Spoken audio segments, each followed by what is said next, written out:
All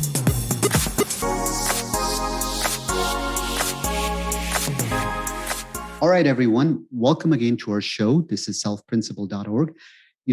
When I started the show, what I wanted to do was to bring on people who would inspire us, whose stories were so incredible that we wanted to make sure they share. And oftentimes we have guests that have done remarkable things in their life, but it's very rare that we get to have somebody who's actually a teacher who helps people, who listens to everybody else. And when I use the word teacher, remember the definition of a doctor to me is really a teacher. So I'm so delighted to have Dr. Laurie Marbas. I'm going to brag about her for a minute before I get into this conversation, because when I started researching her, I was just blown away. So of course, she's double board certified. She's family practice. She's lifestyle medicine. She was the past managing editor of International Journal of Disease Reversal and Prevention. But more important than that, she's also a veteran. She's a U.S. Air Force veteran. She served in the Middle East. She served in South America. And the stuff that I listen to on a regular basis, one of the things that I've always learned is if you want to get better, never stop growing. So I like to find people who are inspiring, who know more than I do, who are making great change in the world. And I like to follow them. I like to listen to them. So she has this amazing podcast. It's called Healthy Human Revolution. There's also a website, healthyhumanrevolution.com. And she has this amazing telehealth practice that I really want to dive into. So Laurie, I got so many questions for you today. Welcome to the show. Thank you for having me. I'm just tickled to be here. Thank you so much. Well, thanks so much for taking time out. I know you're in demand, popular, busy, so we're grateful. Thank you. So I think I just don't know how to say no. That is my problem, which many doctors are doing. Well, you know what? That's good, because if you had said no, I would just keep asking till you had said yes. No, I was too excited to be here. So thank you. So Laurie, let me ask you, everyone has a story. What's your story? What kind of got you into this journey in the first place? Which journey? The medical journal, the doctor journal, or the medical journey. There's Let's talk about the health journey, which is really on trying to help people find their way to living healthier lives and being able to enjoy the time with their loved ones. Because you have such unique aspects of that you're doing. So touch upon those for us. Sure. I think it goes back to, I think most physicians have some igniting moment in their life that was kind of the nidus of wanting to go down the path of healing. And understanding that from my perspective was when my little sister was very ill. She was 6 years younger than me, born with a malformation in the ureter, between the kidney, if those who don't know, I'm sure they do by now if they're listening to you, between the kidney and the bladder. And she had recurring fevers, was very ill. I grew up in a very poor home. We had no medical insurance. It was not a very bright future looking, it was a really difficult time just growing up where I was, and for many reasons. But my sister was ill all the time, and we lived in a very small town. The doctor said it was normal for a 2-year-old to get 102 fever every other week. Like that made sense. Like, no. And anyway, it was a urologist when we finally had the money to go, and who did surgery on her when she was 4. And she suddenly became, from this sickly child to just a real pain in the neck little sister. And that transformation really got my attention, because I remember going to the hospital and thinking, this is where this transformation happened. And I actually fell in love with the place of a hospital, of all places. But this urologist really changed someone's life. And I said, that's what I want to do. I was 10 at the time. And that never stops, right? So that's the burning, I guess you could think of it as like a starter light. It's that light switch that never really goes out. It may dim sometimes when you're tired, but it gets brighter and brighter and brighter, especially when you find a path where you can actually do more good. And that started about 9 years ago. So I went through medical school. I went to college. I got married. I stayed home for 6 years, had 3 kids. I started medical school when they were 5, 3, and 10 months. I got my MBA as well at that time, went on to family medicine, went to the Air Force, and always had a need to serve, and definitely a calling to serve. And so then we decided to come to Colorado after the Air Force because we love the outdoors. We're a very active family. And I was in 9 years ago, I was in Rifle, Colorado, practicing full spectrum family medicine, except for those delivering babies. I delivered over 40 babies in residency, and I was happy not to do that again because Wow. it's slightly stressful. Mm-hmm. God bless the OBs. I love you guys, but I can't do it. But the rest of it was certainly peds. You know, you had nursing home, you had the inpatient, outpatient, ER. You know, you're doing everything, which I loved. It was exhausting. But when I was in clinic one day, I had a patient come to see me, and she says, "You know, Dr. Marbas, meat and dairy upset my stomach." I said, "Okay, stop eating meat and dairy." And I was like, "Come back in 30 days. We'll see, kind of add things back in and see what's going on." And, you know, of course I had my thoughts about that, but I didn't really click in my very thick skull. I'm a little slow learning sometimes, just kind of like that left a plant-based diet. And literally I just made a note. She'll be back in 30 days and we'll discuss this. So this is in early 2012. And she came back in 30 days, but she brought her daughter with her at that time, who was 16. And she pulled her out of school to come to her own mother's appointment because she wanted her daughter to tell me what she did. And here she goes. She goes, "Now you tell Dr. Marbas what you did." I was like, "Ooh, she got in trouble." To come to her mama's doctor's appointment. I was like, this should be interesting. And Yes. what was interesting, it was interesting because it literally, that appointment changed my life. And what happened was her daughter told me that in the last 30 days, now remember, I lived in Rifle, Colorado. Rifle, it's named after a gun. Yes. Yes. And to start a plant-based journey there, it's just kind of comical. But anyway, literally, I mean, they didn't have restaurants that offered plant-based cooking. They had, you know, your steakhouses, and the other steakhouse and the Chinese buffet down the street. But, you know, we had a couple of grocery stores like Walmart and like a City Market or King Supers. That's like a Fred Meyer across the country, Mm-hmm. whatever, Publix. And so that's what we had. So they had to buy food and cook it at home because the next grocery store was an hour away through canyons and over mountains. Remember, I'm in the Rockies Mountains here. And so what was interesting, she said, "You know, yeah, I went on this diet with my mom and I felt so good. I stopped 2 of my ADD medications." I was like, "You did Wow. what?" She goes, "Yeah." She goes, "I could focus. I feel great. I have tons of energy." And her mom goes, "Yeah. Why was she able to do that?" Not that she was upset that she did that, but she was upset at the fact that nobody told her all she had to do was eat a healthier diet like this, and she would be able to stop these medications. And she looked at me and she goes, "Dr. Marbas, why was she able to do that?" And I was like, "I don't know, but that's the coolest thing I've ever heard." Yeah. And I'm like, it was like mind blowing to me. So it was like someone pulled back a curtain of this unknown galaxy of being able to, one, you know, keep kids off these drugs that I wasn't happy about ever prescribing anyway. But two, to have a child discover this on their own was even more phenomenal. I'm like, how good does she had to feel to stop her medications? I mean, that's just blew my mind. And so I said, "Well, what were you eating?" They're like, "What you told us." I'm like, no, really. I need you to tell me, because remember, I have a slow dimmer switch. It comes on, but it takes a while. And she said, "You know, we're eating fruits and vegetables and beans and whole grains." And I was like, "So you're eating plants?" She goes, "Oh my gosh, yes." I was like, "Oh my goodness, this is amazing. Okay, so now I know what to Google." So we're done. We're done with the appointment.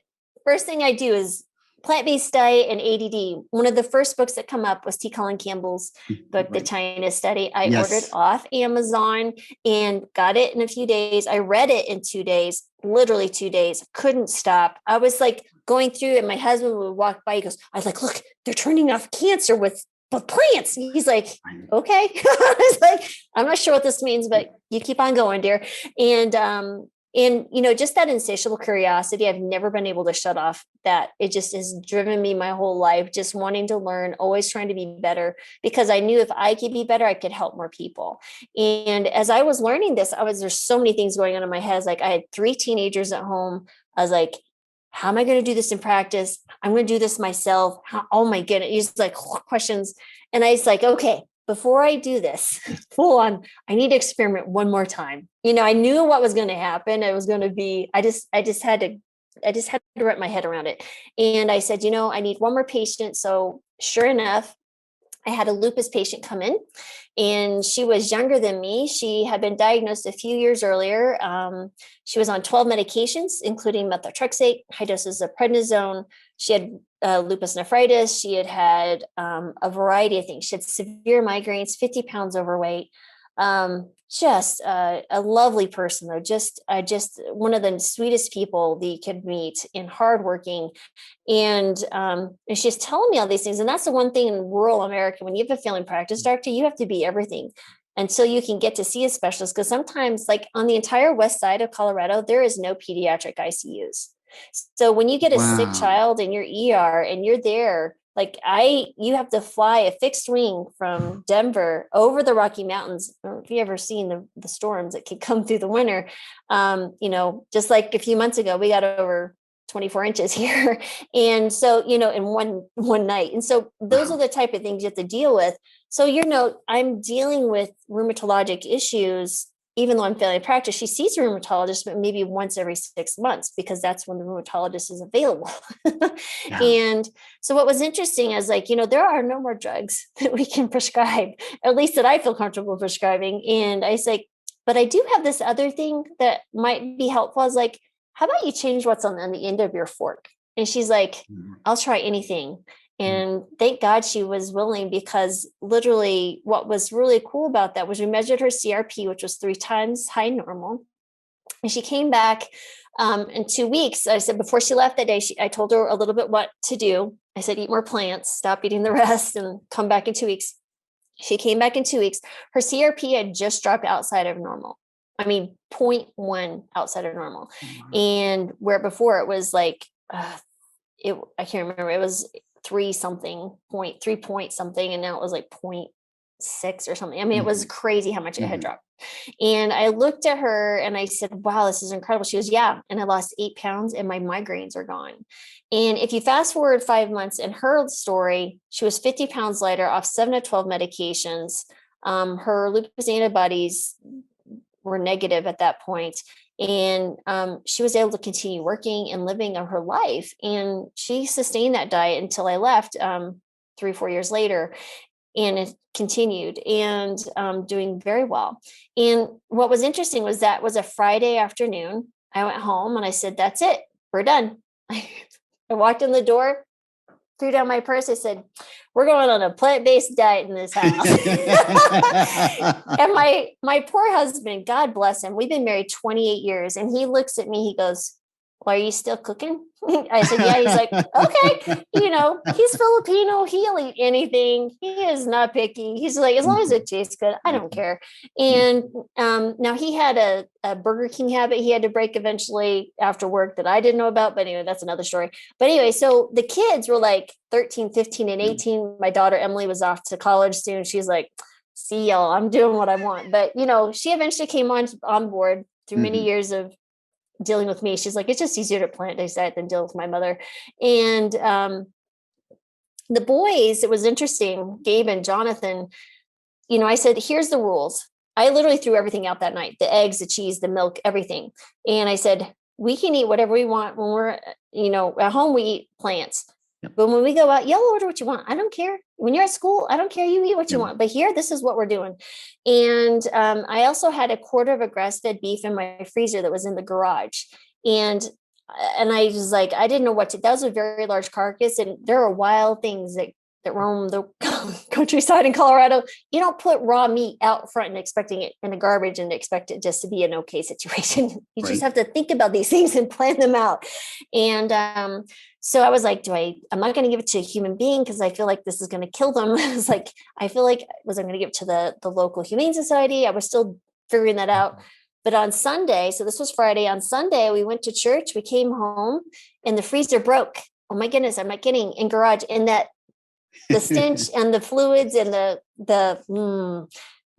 all of that was there. And that was like, my husband's like, if I hadn't seen it, if you hadn't been with me, I'd have sworn you unplugged it. I was like, this is God saying, this is what we're doing. And that's what we're doing.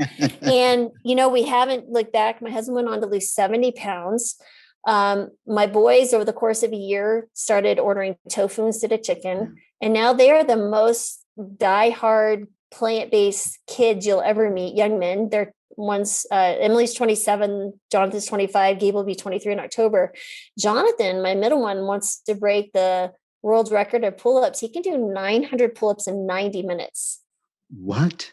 And he's still working on even more. I just look at him. These are some buff kids, man. All I could say. Gabe's already done his first half Ironman last year. And that's even after he hit a tree. And when he was snowboarding, he had his tibial fracture, six tibial fractures. His fibula was dust, two plates, 22 screws. That was about 3 years ago. 5 weeks later, he was running 5 miles with me in a trail. I'm telling you, this is incredible. The diet's insane. Wow. But yeah, my thyroid is improved. I've been hypothyroid for 25 years. 15 years later, I go to a plant-based diet. I have to lower my dosage. So that's an interesting, crazy story in itself. This year, I have to lower it again. And I'm like, what is going on? This is incredible. Right. And, but anyway, now we have thousands of patients that have got to be a joyous part of their journey to health, reversing diabetes, hypertension, high cholesterol. One of my patients has lost over 300 pounds. I mean, it just goes on and on and on. And I tell you, but there's lifestyle factors. There's the eating, but there's the sleeping and the self-care and the stress and the relationship part, and all of those things matter. And but what a journey, right? It's just been an incredible blessing. And I just turned 50 and I feel like I'm in my 20s. I'm like, I'm sure that's going to hit eventually, but right now I'm just going to enjoy it. Well, Laurie, let me ask you a question, because so in my practice, I'm a kidney doctor, and I've had some patients who've had the most miraculous, and I use that word, literally miraculous journeys where they've lost so much weight, their kidney functions are improved, we've staved off dialysis, we've gained them back kidney function. Yet there's others who I have spent, hundreds, if not thousands of hours trying to convince them, trying to walk with them. And, I've shown up at their house, I've stalked them. I've done everything I could have done because, one of the hardest things that's been for me is I've had some patients who, as a kidney doctor, what most people don't realize is, cancer doctors, people think it's tough being a cancer doctor because you see them and they have cancer. Sometimes they don't get better and they pass away. What people forget is every cancer patient eventually becomes a kidney patient. Every heart patient who is end-stage heart failure is a kidney patient. Every disease, you can pick whatever disease you want. Eventually, it affects the kidneys. And 9 out of 10 times, it's the kidney doctors who have to have those last conversations. And the saddest part for me is when somebody on their last breath, they say, doc, I should have really listened to you. What do you say? And so my question for you is, what do you find? Because you have so much experience. What do you find helps people to make that switch? Not knowing that it's the right thing to do, but making the switch. Sure. And that has been the most interesting and tortuous journey, I think, right? So when I first entered this in a very naive state, I will say 9 years ago, was just thinking, I could tell people this and they're going to do it and they're going to get better, right? It's like, but it didn't dawn on me to think about, Laurie, you've told people to stop smoking and they haven't stopped smoking. You could tell them they're going to die, they're going to be higher risk of cancer. They're doing this, they're doing that. They're like, I still enjoy smoking. But that's where the behavior component is. What's the psychology? What's the emotional attachment? What are these habits? What are these things? What are their beliefs, right? So that is where I've gone deep into the rabbit hole. Outside of nutrition, I've gone deep into the human behavior side of things.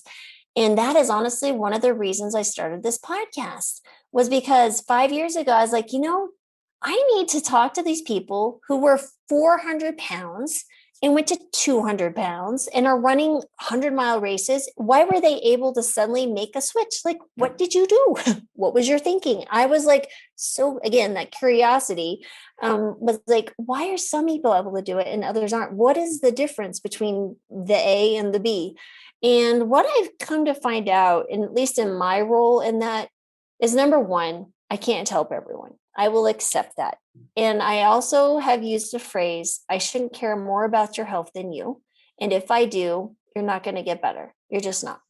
And number two, I think, well, three, I guess that's three, is honestly, we have to be instilling hope, right? Because there is such a lack of hope Yes. from these people. And so they've been told by doctor after doctor after doctor that you will be a diabetic for the rest of your life. And I'm talking about type 2, of course, or you will be this, or you will be that, and you will be, here's your journey. I'm going to lay it out for you. You're going to need more medications. There's going to be amputations. There's going to be whatever, renal failure, dialysis, whatever that may be. And when you come along as a light, people are just like, they're like, why should I trust you? Why should I believe you? Right? If they hear this for the first time. But I will tell you what happens when I have a conversation with a patient. What I have discovered that works very well is, honestly, I get so freaking excited at the potential and the opportunity to change their future that they're just like, why is she so excited? And what we talk about is this. I was like, what is the different future that you would have for yourself if you didn't have this chronic disease, if you weren't tethered to insulin syringes and worrying about your blood sugar and more doctor's appointments and worsening, not feeling well and not having energy? What would you do with your life? So what I do is we do this vision, so to speak, board of, this is what I would do. I was like, okay, let me tell you the first thing we need to do to turn the dial to that direction is we have to change what you're feeding your body. We have to change the fuel that your body has the ability to heal on. Because if you keep feeding it foods that are not going to be healing, if you keep thinking the thoughts that aren't going to be healing, that allow yourself the hope to get better, you won't. And so those are the things that I think that's really helpful. The other thing is they get excited. It's kind of like the New Year's resolutions. So then they do it for 2 weeks and then they're like, then it gets hard. Life shows up. And that's the other situation is, what are the biggest problems that my patients are hitting? Is it time? Tell me your excuses. Because I'm like, bring me every single excuse you have, because I guarantee you I've heard it and I guarantee you I have an answer. And what we have to do is figure out the answer that works for you based on my experience in the conversations, what they're able to do. And we start with very tiny moves. First, sometimes people can go overnight like I did. They're gung ho. Others, they have to transition slowly.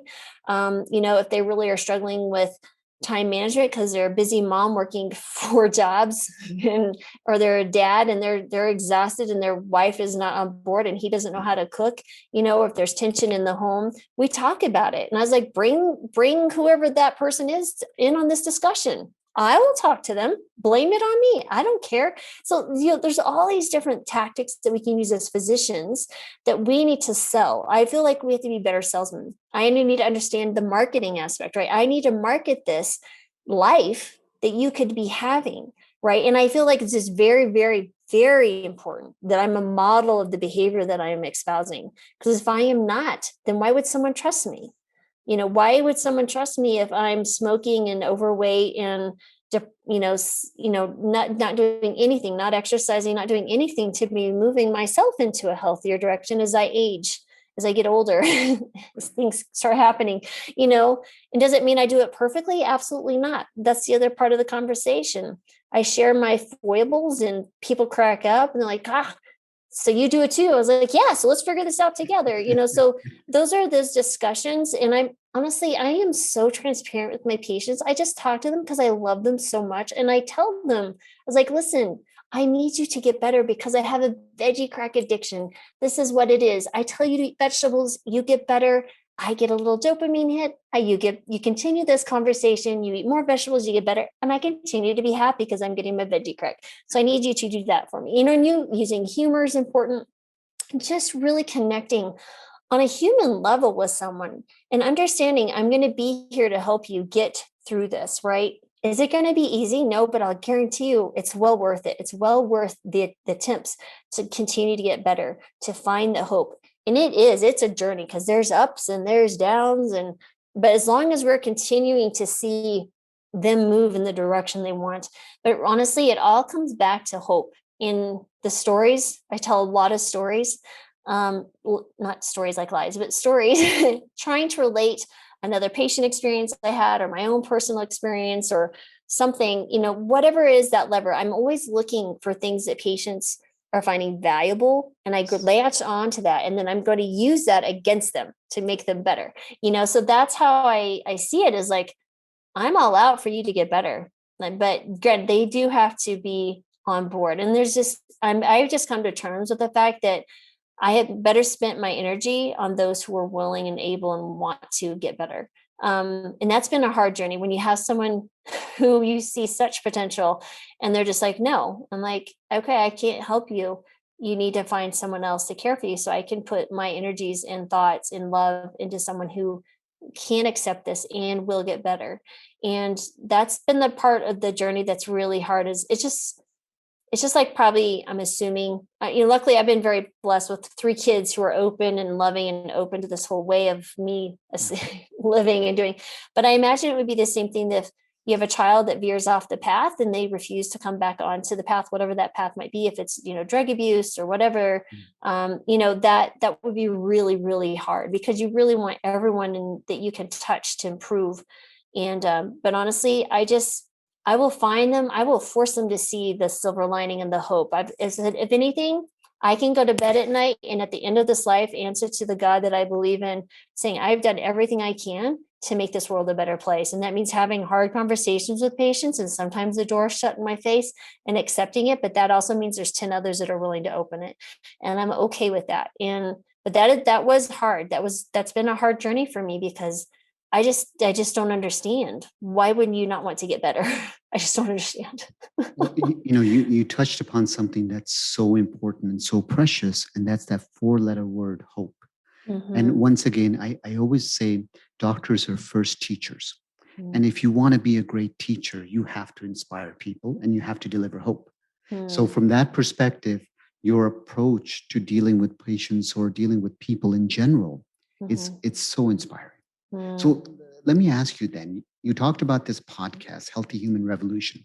Yes, sir. Tell me, what got you started? What's it all about? I already know, so I'm going to cheat, but I'm going to stay silent because I'm so excited about it. So tell me a little bit about it. Yeah. So, when I know it's interesting, right? I've always been on a health journey. I've always loved to run. I've loved to exercise.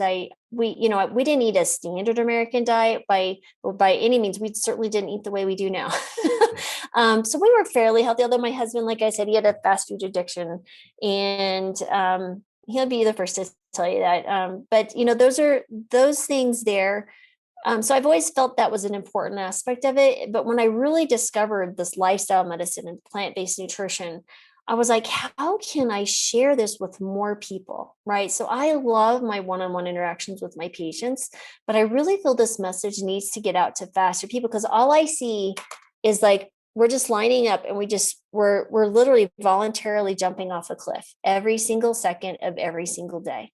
And if whatever I can do, if I can come in with a megaphone and say, stop, there's a better way. You don't have to jump off the cliff. You have a parachute or something, there's something else. There's come this way, and show them the stairs and the bridge and whatever. That's kind of where the podcast was, number one. Number two, I wanted to be able to point my patients to a place like, go listen to this story. I think it'll resonate with you. And number three was my selfish desire to learn from amazing individuals like yourself, right? It's really to gather the knowledge, because I'm a big fan of doing less work. So if I can talk to someone or read someone's book and learn something that will save me a decade from making all the stupid mistakes that I know I would make, because trust me, I have made plenty of my own big ones. Why would I do that? I'm just a lazy learner. So I'm just like, just feed me the information I need and I'll process it and figure out what works and what doesn't for me at that time.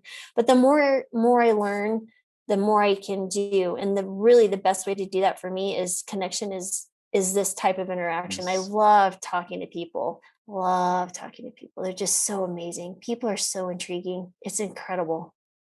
Well, okay. So let me put you on the spot a little bit. Uh-oh. So you've had so many guests, right? Yes. And I'm not asking for any particular names, okay, but specifically pearls. If you had to say, there were like a couple of 2, 3 pearls that you were like, wow, this just really changed who I am.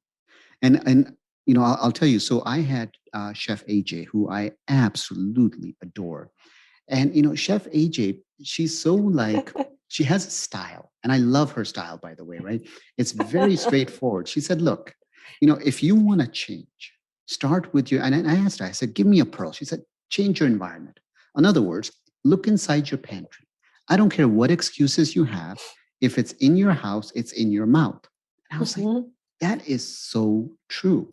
And I've had so many guests put it in different ways or very scientific ways in big words, but it was just the simplest statement. Make your environment just like you make your body, your temple.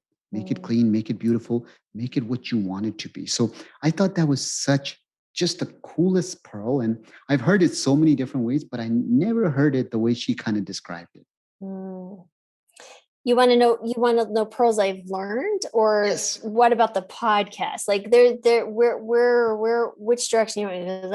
I'm curious on the podcast, if there were any guest who said something that you said, wow, that's really cool.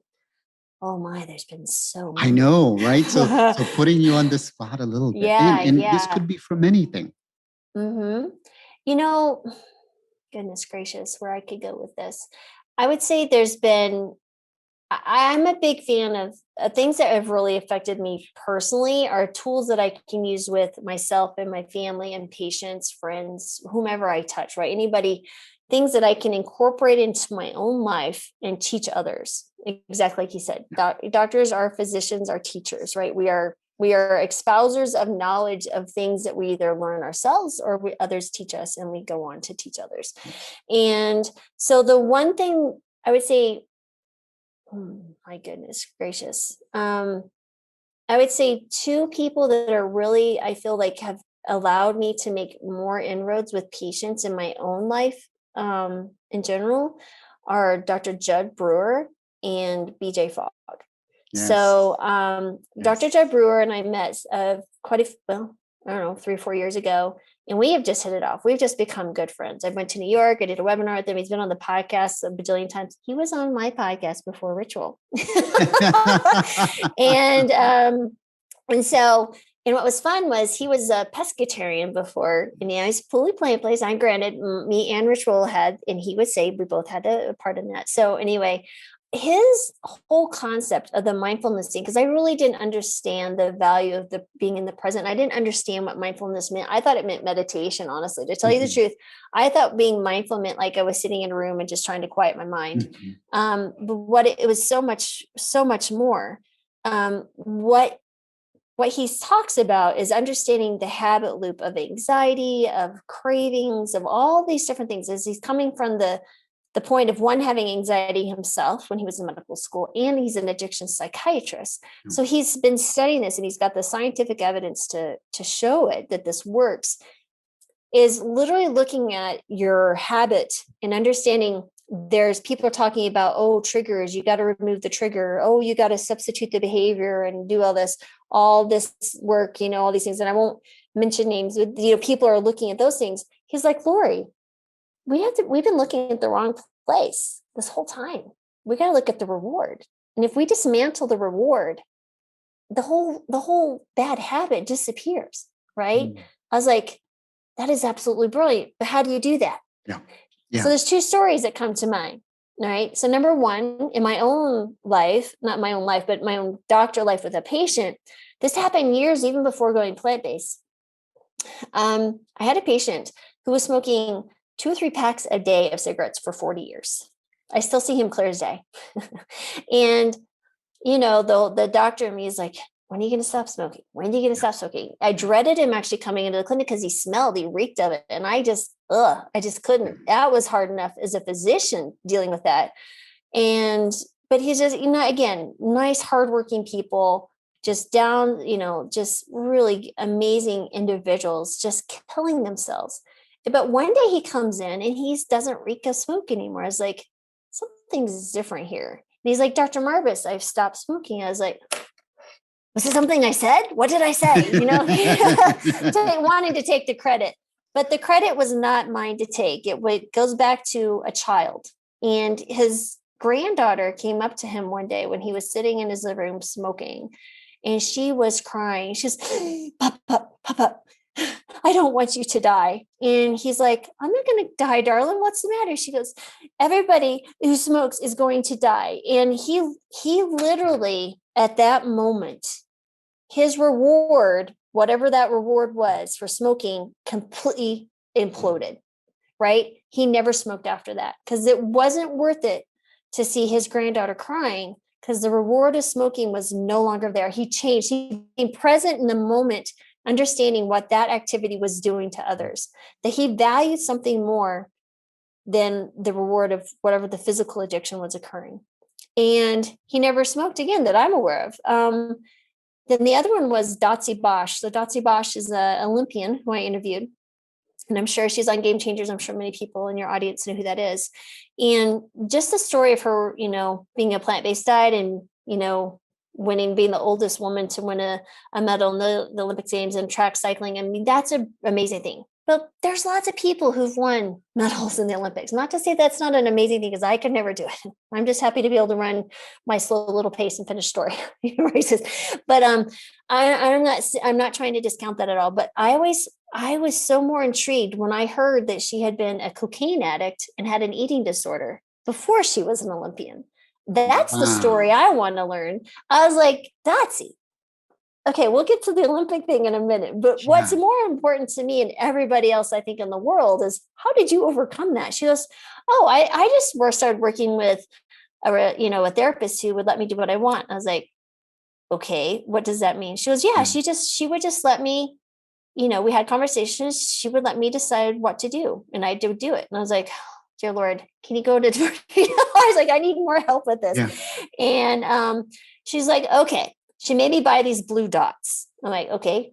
She bought blue dots. And she made me stick them on things that triggered me, like the toilet, like the refrigerator, because she would vomit, bulimic, refrigerator, craving, those things. And she made me stop. She said, made me promise that I would stop for, half a minute or a full minute. So we're talking 30 or 60 seconds, enough, not even enough time to heat up a frozen burrito, like literally 30 to 60 seconds. And sit back and ask myself, become present in the moment of what I was doing. So when I saw the blue dot and I was going to go eat whatever, I stopped and I asked myself some questions. How am I feeling? In touch with my body? Am I hungry? Why am I doing this? Am I upset? Am I lonely? Am I tired? What is going on here?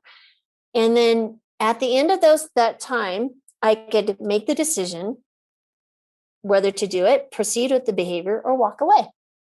And there was no judgment. And she said, don't hold yourself any judgment. You're making a conscious decision to do something. And that's what she did. And she said, at the beginning, I would wait those 30 seconds, ask myself those questions, and boom, she's off to do her behavior, because that's what she did. But she goes, over the course of 2, 3, 4 months, I was like, I really don't want to do this. And she'd walk away. And before you know it, she walked away and never returned. And that is that mindfulness component. You're becoming mindful of what you're doing in the moment. You're becoming mindful of the, overeating. You're becoming mindful of smoking the cigarettes, of the times, of what's the trigger, what's going on internally that leads you down this path of anxiety. Even anxiety is a habit, right? We have these provoking triggers or prompts. The behavior is the worry, which feeds into this reward circuitry. And I just thought this was the most brilliant thing I've ever heard. I was like, this is amazing to me. And when I have patients telling me that they would rather, and I've used these tools that Judd has created, the Unwinding Anxiety app, the Eat Right Now app, the Craving to Quit app, and his books. And I will be his forever. I tell him, I'm like, I'm the president of your fan club, because I think your work is brilliant. And what's happened is the key that I found was that I had a patient who was a young man dealing with a lot of anxiety, panic attacks and such, came to see me, and I put him on medication, but I also told him about the Unwinding Anxiety app. But he was very, he's in his early 20s. So I took my mama voice. I said, listen, bud, I really need you to do this. This is like homework, serious, like your mother telling you to do something. I need you to do this Unwinding Anxiety app every single day. It takes 5 to 10 minutes. Please do this for me. I will pull out, and he's, from a southern state, and I trained in Texas. I grew up, and I pulled out all the emotional, like, commit to me, man. I need you to do this. And he did. He came back in 30 days. I was fully expecting that he might have done it or not, but at least started the medication. So that's the easy route, right? He's like, Dr. Marbas, I don't want to disappoint you, but I didn't take the medication. I was like, no, that's fine. What happened? He goes, I have no more problems with anxiety. The Unwinding Anxiety app has completely changed my life. And, Wow. I did the GAD-7 before he left that day. It dropped from like high 17 down to like 2. Wow. And this is objective measure of anxiety. I'm like, and I never had to see him again. He literally now had the tools from this young stage of early in his life. For the rest of his life, he's going to have these tools to deal with anything that might cause him anxiety or stress or anything. He's down the path of understanding these thoughts in my mind are what's dictating my behavior. And, it changed my life, that whole moment, that interaction. And I texted Judd. I was like, Judd, this is what happened. And he goes, this makes my year. He goes, this is what I live for. And I've had other patients just recently over this last weekend write to me and saying the Unwinding Anxiety app has literally changed my life. And that's that one. So if that doesn't tell you to go buy his book, at least, yes. Unwinding Anxiety app, go do it. And the other one is BJ Fogg. So I read Tiny Habits and I was like, I have to meet BJ Fogg. Yes. I kind of become a stalker in a sense sometimes, not stalker in a bad way. Well, maybe. But, just in the sense that I just really need to understand why it's going on, right? I just I got to know, I need to talk to you. Please teach me. Because I had so many questions outside of even the Tiny Habits. So then I started doing research and I dug. And then he's like, he has a boot camp. It's like, sign me up. So I signed up and I paid, money, thousands of dollars to spend 4 weeks with BJ Fogg for 4 hours every Friday. Oh my goodness. There was only 12 of us. And I used every opportunity to ask questions. We got to talk to him on the phone. He's like, hey, Laurie. I'm like, BJ Fogg called me Laurie, and I'm just like, this is so awesome. And then he came on the podcast. The Tiny Habit. This is brilliant. To get my patients to move in this direction, I make it so simple. Yes. Right? And so easy, and anchoring it to part of the routine that's already there. But I'd already done this, but I didn't understand the system. Years ago, I had a patient, I was already plant-based, who literally was overweight, diabetic, hypertensive, had all these food addiction issues, just exhausted. Absolutely the most precious human, I tell you, just adorable. Elderly woman. I was like, listen, I just need you to walk to the end of your driveway every day. Can you do that for me? She goes, yes. I was like, okay, when are you going to do that for me? I was like, when will you be in your driveway? When I get home from work. I said, okay. So when you get home from work, you get out of the car, you leave the door open, you walk to the end of your driveway and back, and you can even say out loud, Dr. Marbas, I'm done. Be done with it. I just need you to move.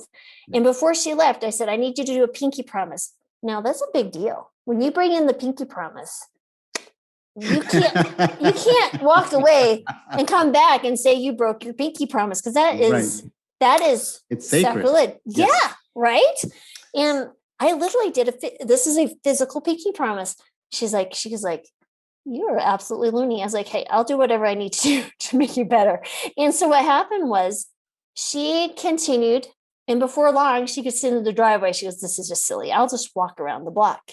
And that walk around the block turned into 2 or 3 miles. And then she started a plant-based diet and she lost 60 pounds and she reversed her diabetes. That's how that works. So Tiny Habits, because now I'm taking this monumental, I want to run a marathon. And I was like, well, why don't we just walk down to the end of the block and back?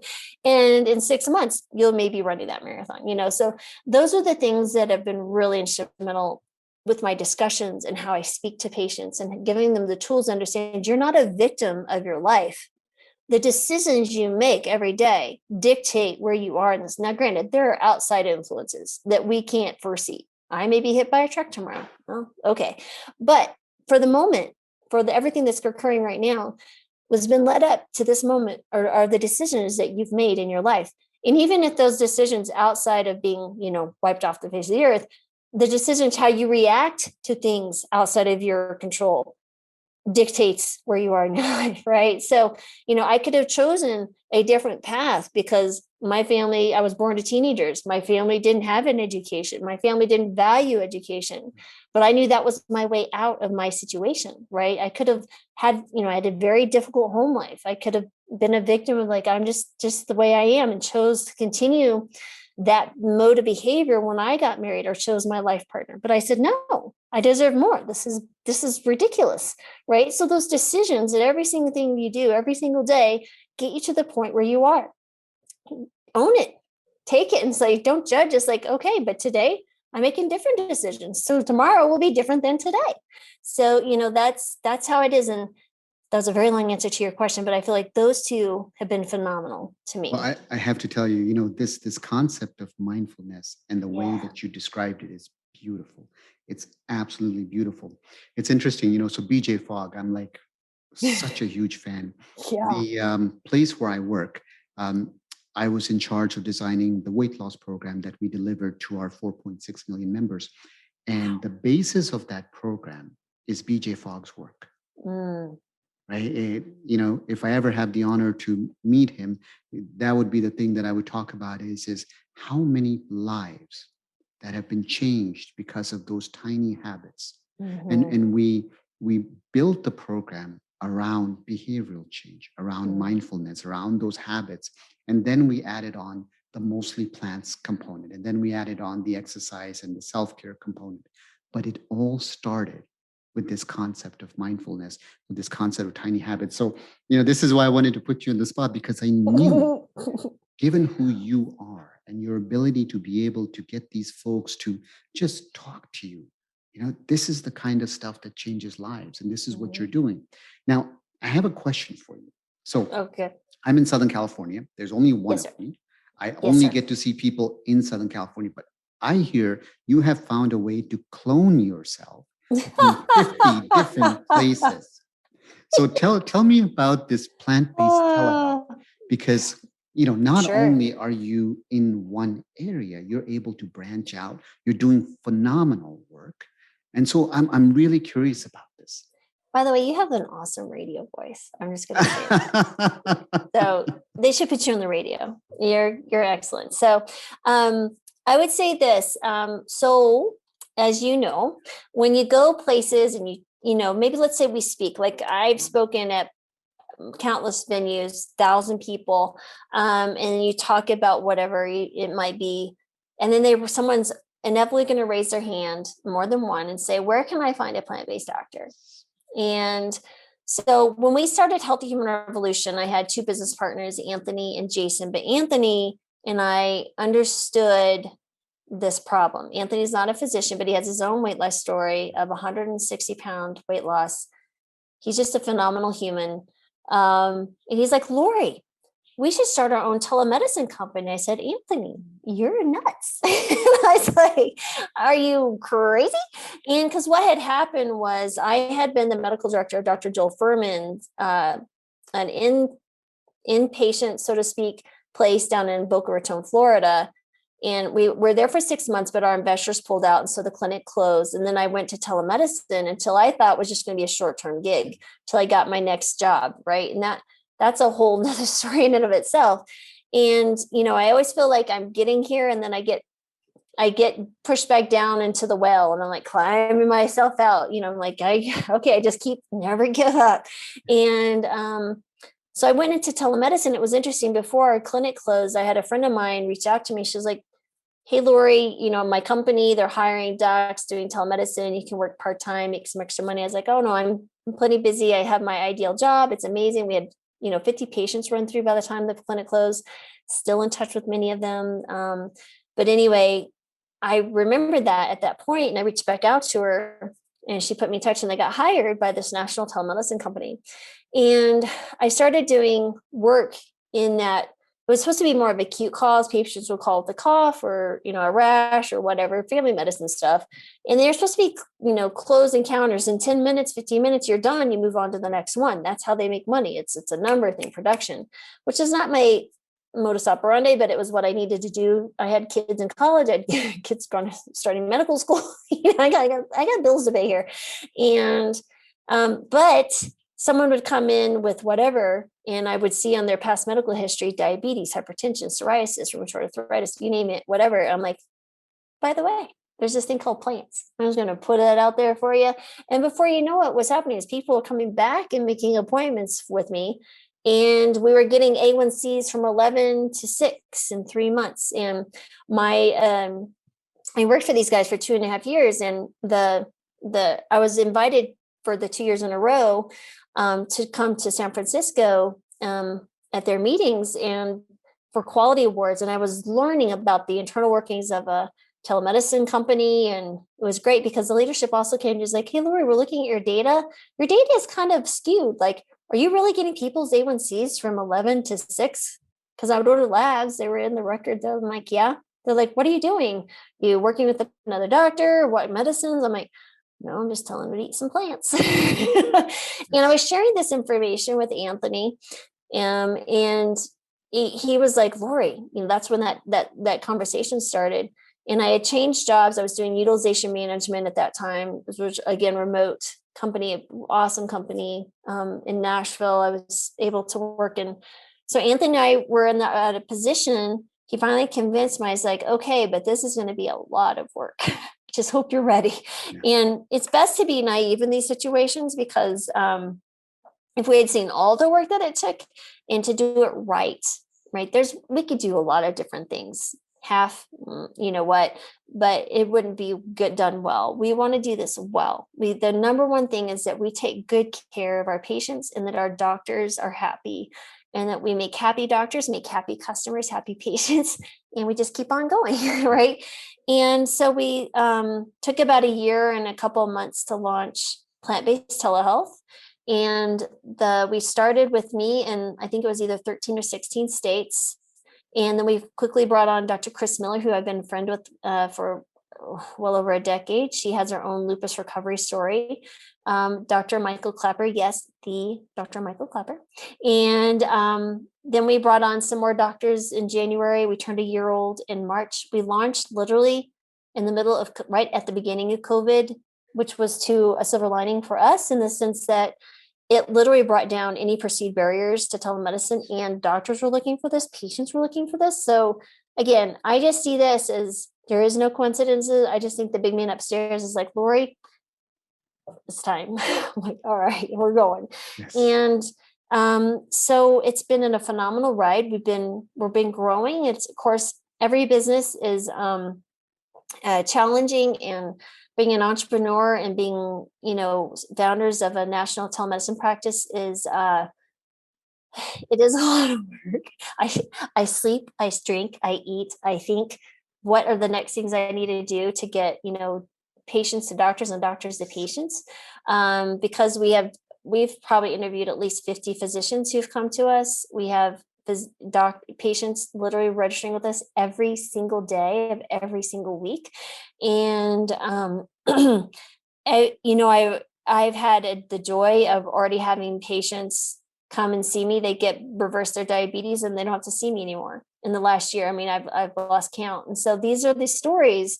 This is the typical thing. And so I am personally licensed in 50 states and DC. That alone is a painful journey. But the reason I felt that was important, and not that I want to see patients in every single state, nor do I want to always be the person to see the person. I just felt we needed one to be in a national presence to say that. But we also needed the data, like where are the patients coming in? What is that about? I want to be able to help my physicians get more licenses, and no better way to do it than just to do it myself.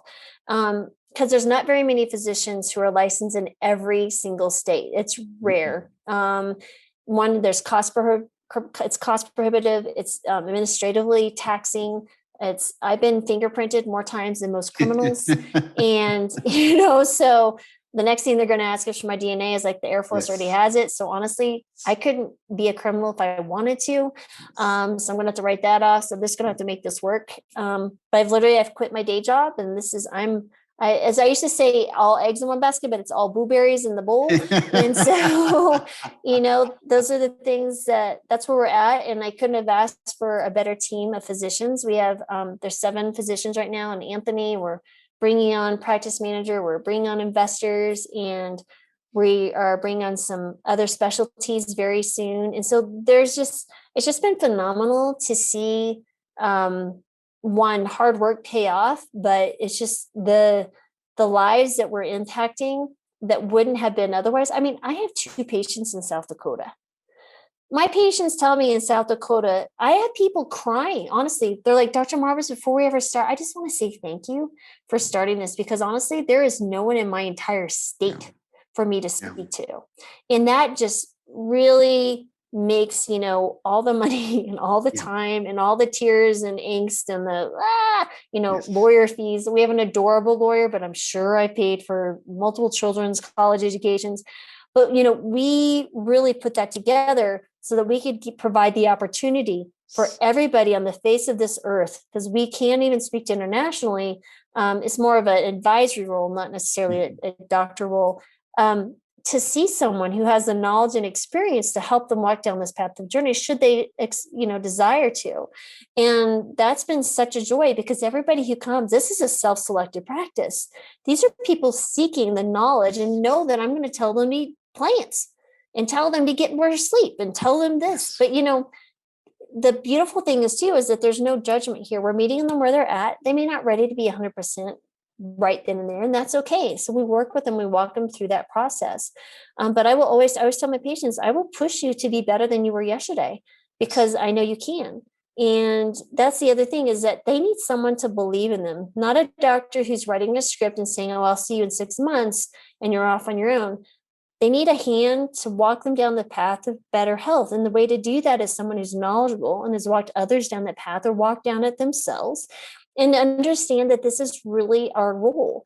And it's not to dictate in a paternalistic type of thing, but just in I'm here to be your guide. And when you're ready to jump out of the nest and fly, little bird, fly, I will be here to be, welcome you back should you have any troubles. And those are the things that we really, no one can be more excited than when I tell someone, I need you to put me out of business. Okay. So then I can go retire and sit on a beach somewhere. Because honestly, until the last patient is better, I don't think I'm ever going to be able to do that. But I always tell my patients, like, my goal is not to keep you coming back to pay me. I was like, my goal is to get you out living a life that I know that you're going to make a huge impact in this world. And whatever it is that you have planned for yourself, whatever your purpose is here, I want you to be in the best place for you to be. I don't want you to be distracted by chronic disease. I don't want you to be distracted by depression, anxiety, pain, drugs, doctor visits. Granted, it doesn't mean that I know all of us are going to die. I know all of us, whatever, we'll still get sick, but it doesn't have to be this soon, and it doesn't have to be this devastating.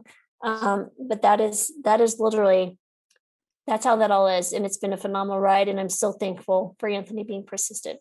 How does one reach you if they're interested in coming to you? Do you guys have a website, or what's the best way? Thank you.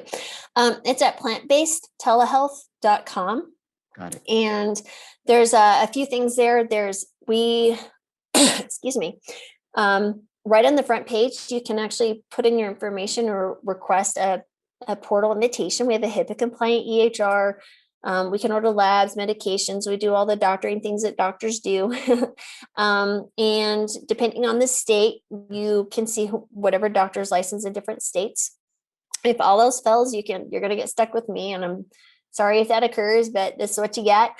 And, or you can go to the Meet the Doctors page, and we have all of our doctors listed and what states they're in. And you can, if you connect with someone with Dr. Chris Miller, who has autoimmune disease, and she's an expert. Chris's journey, she was my first interview on my podcast, and I've interviewed her since. She's a beautiful soul. Like this, she has had the most difficult journey with her lupus. But I told her as we were talking, she's like, Laurie, I don't understand why others get better and I continue to be ill. Plants aren't doing everything for me. I was like, Chris, because there are things that you have to learn so you can help more, because there's others like you and you're the person who's going to help them, but you have to go on this journey first. And that's exactly what happened. And I'm not saying that I'm a sage or anything. It was just clear to me. And I would just happen to be the person chosen to espouse that to her. And I'm sure others have told her similar things. Those things, Dr. Clapper, who has, I don't know, he's probably been vegan longer than I've been alive. I don't know. Long time. And just, he's a master of, teaching as well, like taking this vast amount of knowledge and sharing it with patients and helping them know what to do, to Dr. Kim Scheuer, who's an incredible doc as well. She's an athlete who speaks sign language and Spanish. Then we've got Dr. Jeff Pierce, he's a surgeon. He does like OB high risk as a family practice doctor. He speaks Spanish. What an incredible story. We've got Dr. Elizabeth Fontaine, who's OB, women's health. We've got Dr. Nikki Davis, who's also just coming out. She used to work for NASA. She was worked for the contracting company that was on the NASA. She worked on the space shuttle project. She decided to go back to medical school because she felt it was more important. Her calling was to help people get well. You want to know someone who's even more excited about you getting better than me? It's Dr. Nikki Davis. So, all these incredible doctors, right? We have more coming on. Can you imagine working every day with a team like that? Yes. It blows my eye. I'm just tickled every day. It's like such an honor to be in a virtual room when we have our monthly doc meetings and we're helping each other learn and teach. And, it's just, I am blessed beyond blessed, right? Well, Laurie, I have to tell you, you're doing such phenomenal work and you're changing lives each and every single day. And, whoever gets to see you, I think they would be very, very lucky. So whenever we come to this point in the show, we're coming to an end. I always ask the guests, leave us with your top 2 or 3 pearls. It could be anything. And you have hundreds, if not thousands. So this is another one of those, Sean's tough questions. But if you had to leave the audience with 2 or 3 things that they can walk away from, they can apply to their lives. Because at the end of the day, my goal in doing this podcast, just like your goal in doing the Healthy Human Revolution podcast, is to change lives. And so every episode, my goal is, let me give some pearls so they always have something to walk away with. Yes, I think so. I think, the first thing is just stopping and whatever is going on, right? Life is just a whirlwind of things, especially now with all the chaos that's occurring in the world. And, today it's COVID-19, tomorrow it might be, who knows, something tragic in your life. Is this just to stop in a moment and give yourself time to reflect on what's important, right? And when you do that, oftentimes what you're going to see is that your physical and mental state are really going to be crucial to how you interact with your life, be it, relationships or your own internal thoughts, your job, your journey in life. If you can put this mental, physical, spiritual state in the best place as you can every single day, that is going to put you to lead the life that you're going to back on the end of your days and look back and reflect and say, I lived a life well lived, right? I ran the race, the best race I could. And that is really going to be important wherever you are in whatever stage in your life. It doesn't matter if you're 6, 26, 56, 76, 80, I don't care. It's just stopping with whatever time you have left on this earth and making it the best. And the best way to start that is like, I must be in the best place. I must take care of myself if I'm going to take care of my family, if I'm going to take care of my colleagues, I'm going to take care of my friends, if I'm going to be, the leader in my community, whatever it is that's important to you. It's really, really crucial that you understand you must take care of yourself first. And I know that's really hard, especially for women who are mothers. I know for a fact that the first thing to sacrifice is ourselves. And sometimes that's absolutely necessary. And I'm not debating that. Trust me, I've done plenty of that myself. But at the end of the day, you're the one looking at the mirror. And there's a couple of other things I'd say with that is just make a small decision every day that will make your life better tomorrow. Be it putting more colorful whole foods in your plate, fruits, veggies, whole grains, beans, whatever that might be. Just getting started is key. Now, you don't have to do it right. It doesn't mean that every day is going to be that way, but just getting started. And finally, I was like, you need to change the dialogue that's going on in this 3-pound organ between your ears. Because literally, that is key. Because how you speak to yourself, the decisions you think are important, everything that you look upon, that you hold valuable, think about yourself as valuable, because you are valuable. You're worth it. You're worth taking care of, because someone loves you in this world. And if you are struggling with that, at least love yourself, because I guarantee if you don't love yourself, it's much harder to love others, and it's others for others. If you're not worth loving yourself, then why should others love you? Right. So, and that's kind of harsh words, but it's so very true, because I know that when I'm more loving towards myself, I'm more loving towards others, and others, I have a different response from others. I have a different relationship with others. Right. So, for example, when I had a patient who went on a whole food plant-based diet, and these words never rang true to me, she goes, Dr. Marbas, she goes, I've lost 40 pounds. And now when I go to the department store and I'm trying on dresses for a wedding, I don't just pick the first thing I know that will maybe fit me and run out in tears because I'm so ashamed of myself. I was like, I go into there with that confidence, with that bad lighting in that dressing room, and I try on these dresses and I go, dang, I'm beautiful. And she goes, you know what has changed? She goes, my relationship with my husband has changed. I have more energy for my kids. The house is calmer. I'm more productive at work, and my entire world has changed because she made the decision to start feeding her body well, which led to these incredible changes internally, which led to these external things. So now she's infecting other people's lives with good, positive vibes. She's loving people, and people are loving her back. And this is what it's all about.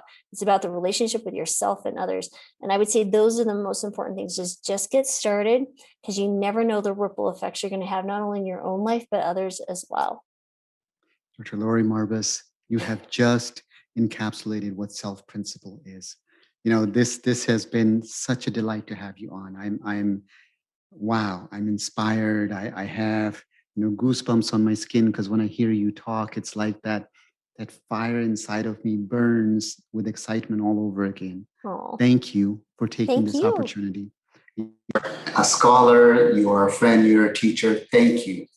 Well, thank you for having me. It was a joy. And I'm telling you, between your calm demeanor and your obvious love for others and sharing this, I just am excited to see where your podcast grows, and I'm excited to be a part of it. So thank you very much. I was honored to be here today. Likewise. Thank you.